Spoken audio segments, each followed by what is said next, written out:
Hi. So we're going to take a look at question 7 now, which is on a motorcycle. So we're modeling a motorcycle.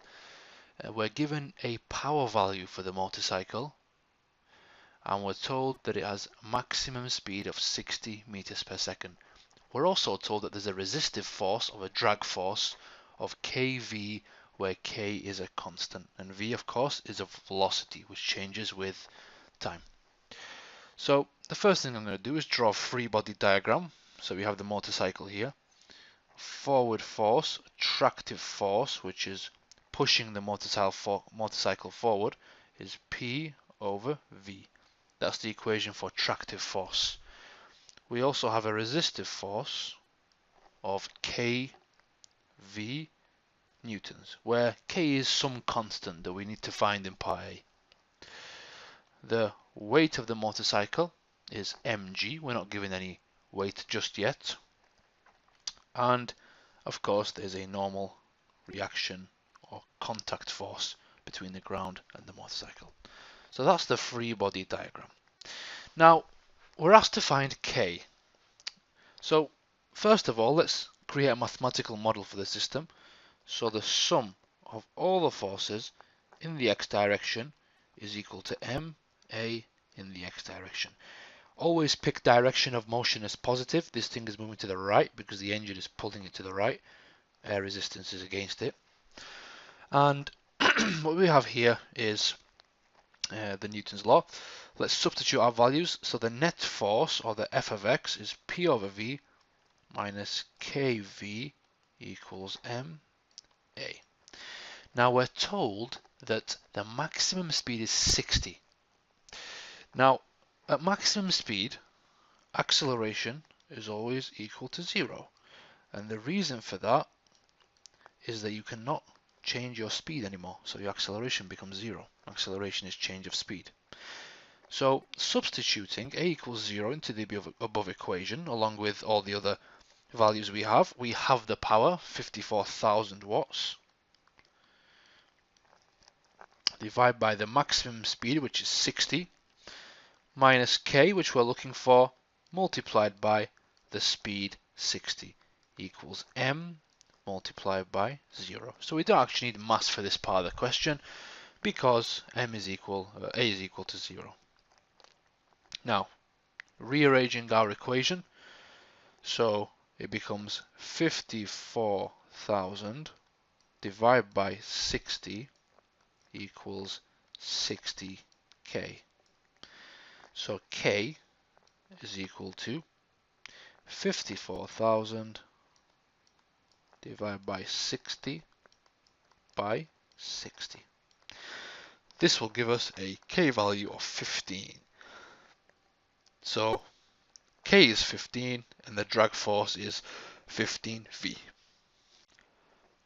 So part B has given us some new information. It said that the motorcycle is now allowed to freewheel at 30 meters per second.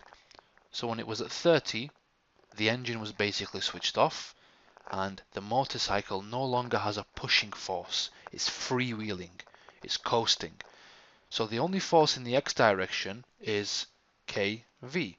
So we can change our free body diagram. Engine is switched off. So the forward force disappears. So now we have a new differential equation. So again we have sum of F in x equals ma(x). The motorbike is still going to the right, that hasn't changed. It's going to eventually stop because the forward force has been cut off. Only drag resistance remains. So our equation of motion will be minus kV. We know k is 15, we found it in part A. So minus 15v equals ma. We've also been given the mass of the combined motorcycle and rider, which is 600 kilograms multiplied by a. We now have an acceleration. It will in fact be a deceleration because the motorbike is slowing down. So anyway, we're going to convert a into dv over dt because we need to solve the differential equation. It says develop and solve a mathematical model. So this is the mathematical model, this equation here. We now need to solve this equation. So we're going to use separation of variables.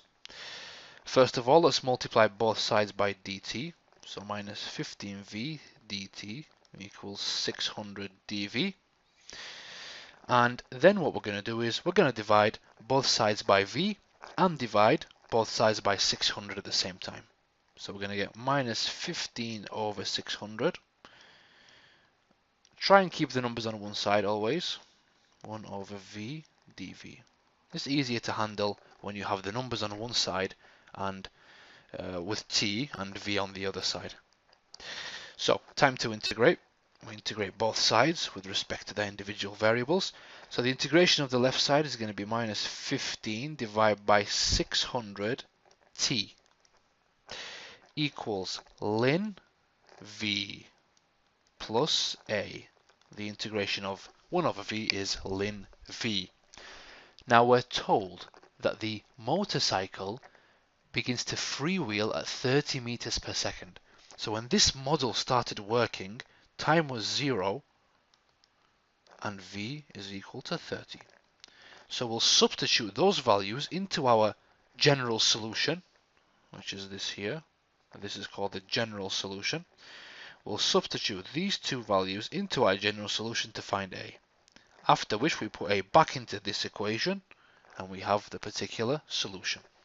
So when t is 0, so 0 equals ln 30 plus a. Subtract ln 30 from both sides, it becomes a equals minus ln 30. Now to substitute the a back into the equation, we get minus 15 over 600. You can find that number by the way, but I've kept it as a fraction. Equals ln v minus ln 30. Now, let's use the laws of logarithms to combine the two ln's together. So we get minus 15 over 600 t equals ln v over 30. Now, the final form has to be v as a function of time. So we need to make v the subject. So let's use the exponential rule. So we're going to convert this to an exponential. It becomes e to the minus 15 over 600 t is equal to v over 30. Final step, v is equal to 30 e to the minus 15 over 600 t. And this is the final equation. Compare it to the question. The question has said v equals b e to the dt. So you can clearly see there b is equal to 30 and d is equal to minus 15 over 600. Again, you can find that fraction.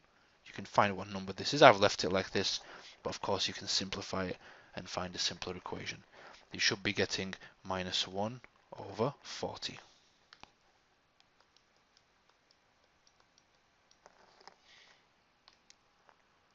So, part C asks us to find the time taken for the velocity of the motorbike to change from 30 to 20.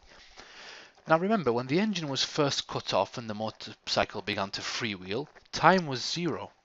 We said for our initial conditions, time is 0 when v is equal to 30. So we don't need to use this value. We know this is when time was 0.